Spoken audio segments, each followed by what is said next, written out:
Hello, BookTube. I'm back with part 2 of Books About Books, Collecting Books. Now here's 2 books. They're both the same. This was the first copy that I had purchased. It's The Book Hunter, John Hill Burton. And it's William Blackwood and Sons, Edinburgh, 1890. What am I talking about? 1890. Originally done in 1860s, I believe. It's just an old book about book hunters, as it says. Classification, the hobby, at the time, so it's a bit of a time capsule.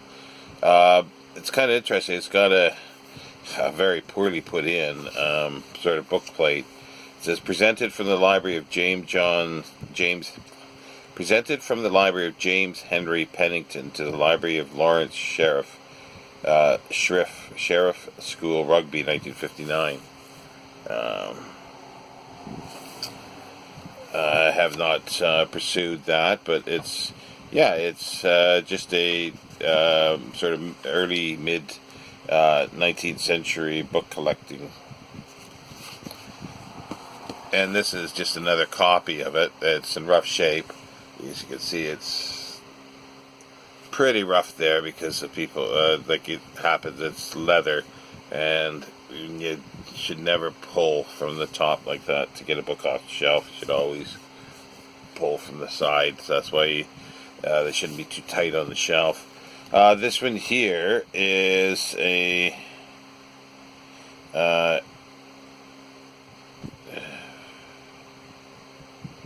1862 edition. Is that right?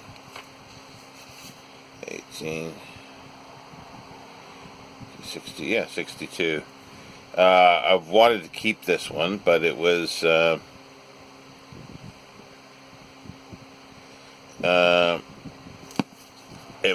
got it free. They were going to throw it out in a charity shop because they said it was too rough to keep. So and just reading the errata here, it says, well, it's not, it's sort of an errata. 22 copies have been printed for sale on large paper in Crown Quarter, price 21 shillings, and may be had from the publishers through any bookseller. I don't know. I don't think it's any difference. It just seems like it's a bit early. This could be a first printing then. It's William Blackwood, 1862. But there's the introduction here, and the other one says 1863. So, it's a second edition.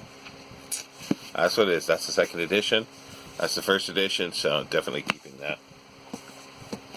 Now we get to a standard in sort of book collecting, and in many ways is John Carter. And not John Carter of Mars either. John Carter of books. This is Books and Book Collectors by John Carter, Rupert Hart Davis, 1956. Just a collection of essays. I've been perusing this again.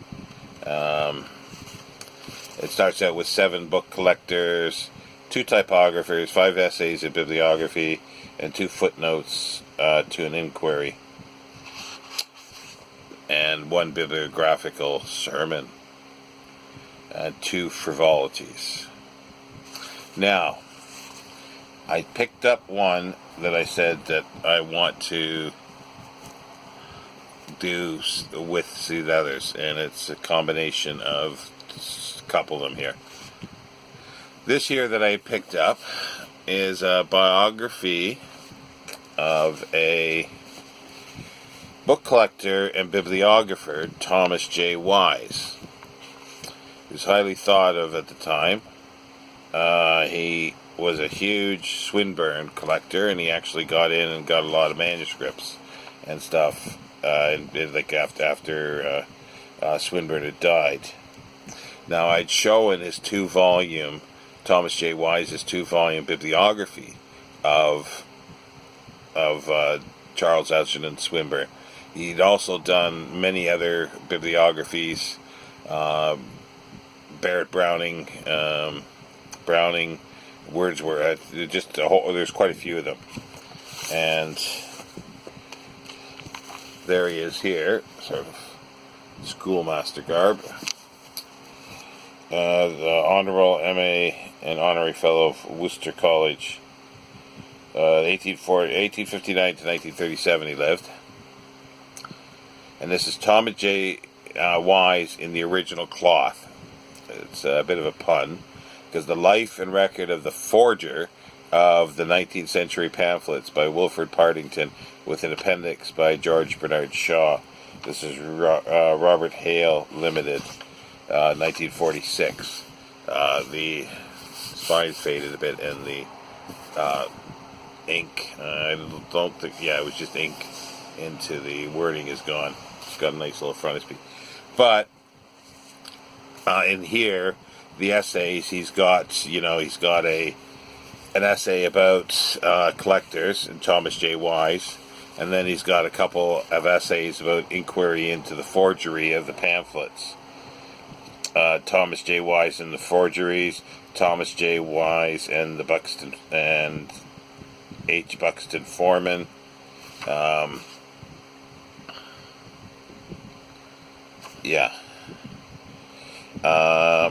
And then John Carter as well. I haven't read this in a long time, but I really enjoyed it. It's the second edition. It's an inquiry into the nature of certain 19th century pamphlets by John Carter and Graham Pollard, second edition, with an epilogue by the authors and new material by Nicholas Barker and John Collins. I might not have had that in my edition. And this is a nice hardcover.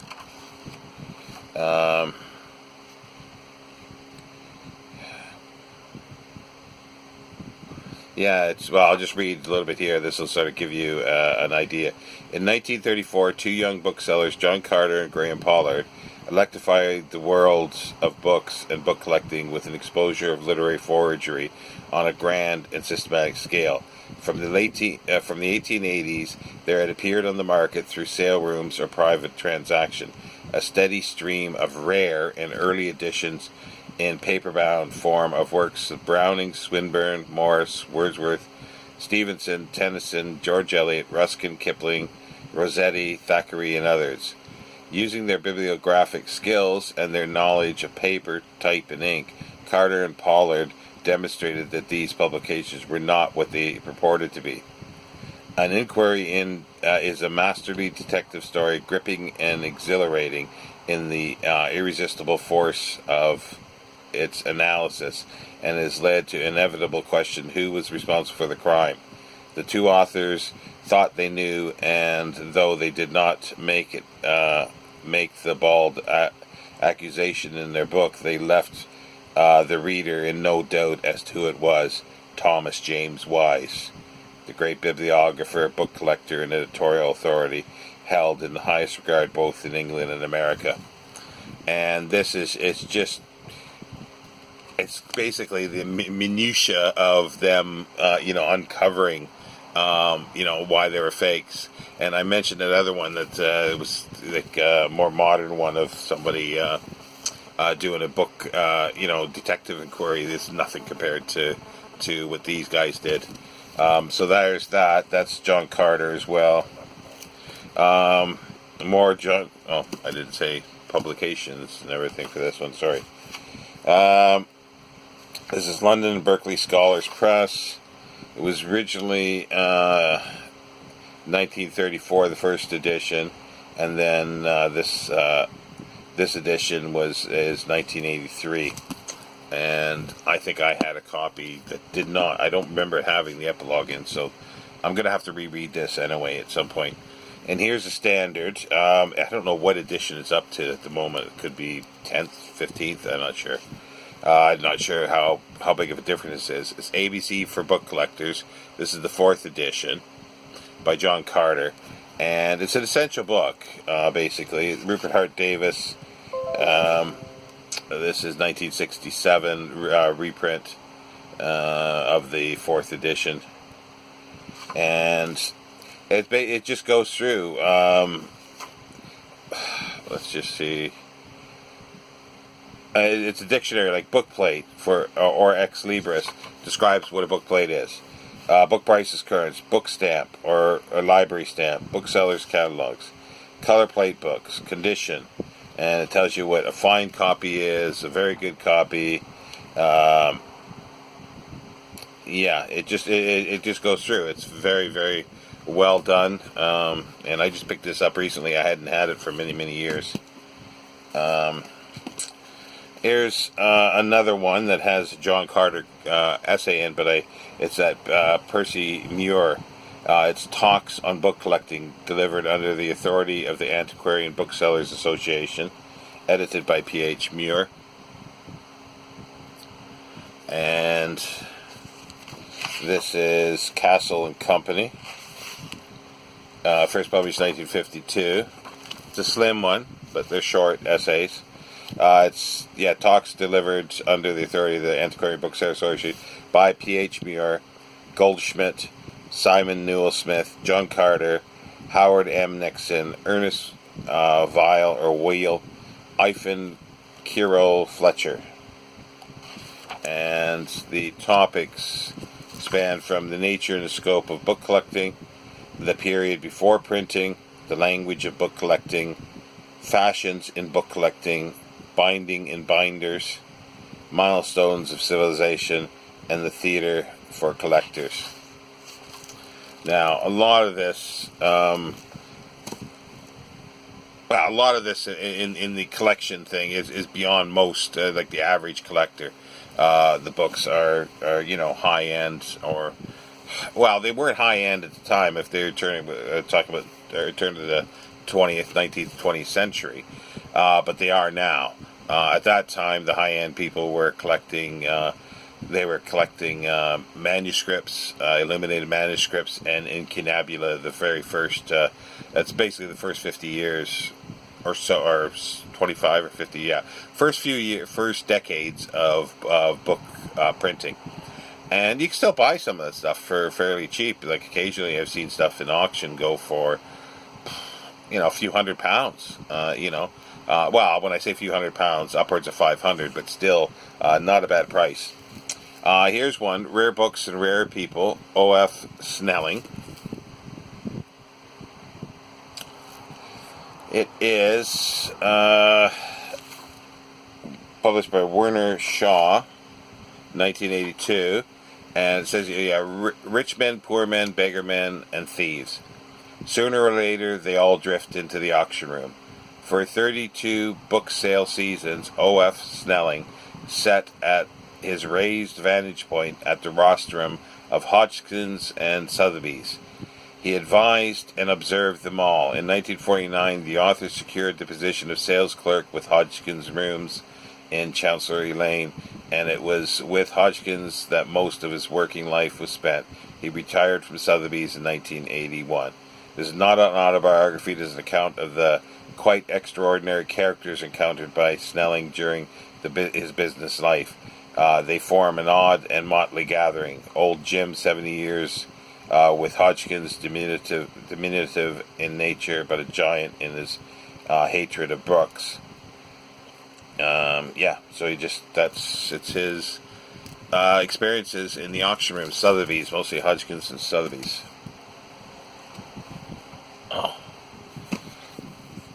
I've seen this one. We've seen this one before. Byways Among English Books by Cyril Davenport. Nice little hardcover with dust jackets. And Smithune and Company, 1927. And it's just, this almost essays, but chapter headings. Collectors and collecting printed and engraved books. Bindings in leather, gold and silver, velvet, silk, satin, canvas, and cloth. Illustrated books, miniature books, horn books, book stamps, and book plates. And it just bits and pieces again. Pricey stuff, some of it. And as I said, I put in a note to Amy. like, yeah, when you come across words sometimes you've never seen before, it's hard to know how to pronounce them. And like, she wasn't sure with the incunabula, and like I just sort of said, well, it just, the pronunciation is big money. that's basically what it means generally. It's big money for this stuff. So it doesn't matter how you pronounce it. It's a lot of money.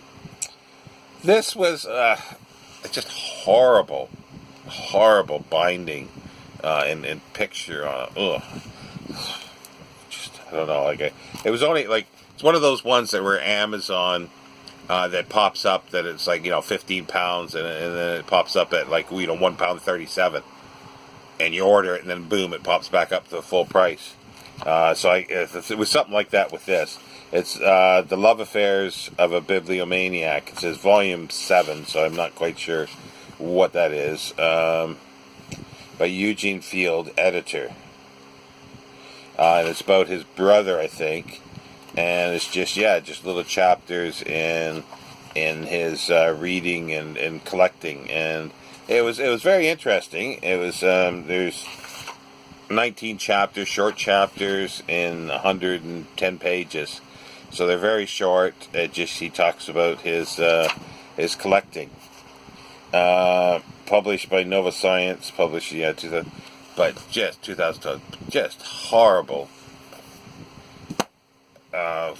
Covers, but it was well worth getting though. Here's a remainder one that I got. I've been reading through in bits and pieces of it. It's The Consummate Collector, William Beckford's Letters to His Bookseller, edited by Robert J. Jemmett. And I got this as a remainder from Remainder House. And I've always been interested in Beckford and Fonthill. This is collection of over 350 letters written by Beckford to his bookseller George Clark over the years 1830 to 1834. Gives a vivid picture of the insatiable connoisseur in an act of gathering books and prints that ultimately became part of the library of the Duke of Hamilton, sold in 1882. This correspondence, with the addition of Clark's own letters to Beckford, constitutes the most complete documentary record of Beckford's collecting habits and literary pursuit in existence. And I think I showed another one. I've got something on his Fonthill.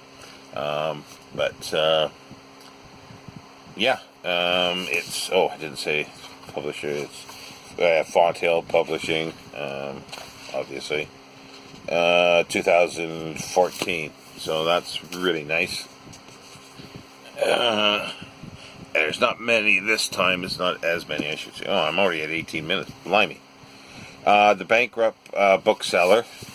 It's a rough cloth. I've been reading through it. It's by Will Y. Darling, Robert Grant, 1947, and it's just a private papers of a bankrupt bookseller. Yeah, it's just literally, it's like a diary in a sense, but I don't know too much about it, whether it's a real thing, a real diary, or it's a fictional way, but it's fun reading for because of book collecting. This here, The Book on the Bookshelf, Henry Petrosky. Well, I suppose it's a good introduction to something like this. I found it quite jarring, the way he talks about it. Like he's talking about something very interesting, and boom, and then all of a sudden he's talking about, in a carol somewhere, or a little study thing in a library, and it's like, well, get back to the real story that's interesting. And he faffs around so much doing that, that it takes away a lot of the interest of the book. For me, I think there was maybe like 3 little bits and pieces that I didn't know, and I can't even remember what those were. But it's 1999, Alfred A. Knopf. If you pick up a cheap copy of it, it's worth a read for an afternoon or two. It was enjoyable, but nothing to write home about, basically. This one I haven't read yet. It's Larry Mcmurtry books. It's a collection of, it's a memoir of his time in books, because Larry Mcmurtry, well, you know, like Lonesome Dove and so forth, but he also is a rare book dealer and a bookshop. So this is his life in books, basically, memoir in books, and I've yet to read that. This one looks good too. I picked this up at the same time as the Fortitude, or Patience and Fortitude, by Basbanes last year, and I haven't got around to reading it yet. It's Rare Books Uncovered, True Stories of Fantastic Finds in Unlikely Places. Rebecca Rigo Berry, forward by Nicholas A. Basbanes. Don't think it ever had a dust jacket. This is sort of like a paste. Is it pasted out? It feels like it. Oh, no. It's a printed. It's inset printed. It's Voyager Press, 2015.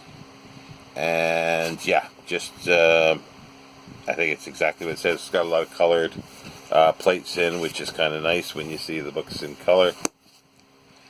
Two more. And they are on book plates. Here's book plates by W.J. Hardy. Published in 1897, sorry. Second edition. It's just, going through, it's more or less a bit of a history of book plates, and different book plates from different eras, different countries. It's quite interesting. It's Paul, what did I say, the publisher is Keegan Paul Trench, Turber and Company. Here's another one. I need to get some proper glue and glue that back down. It's Guide to the Study of Book Plates. This is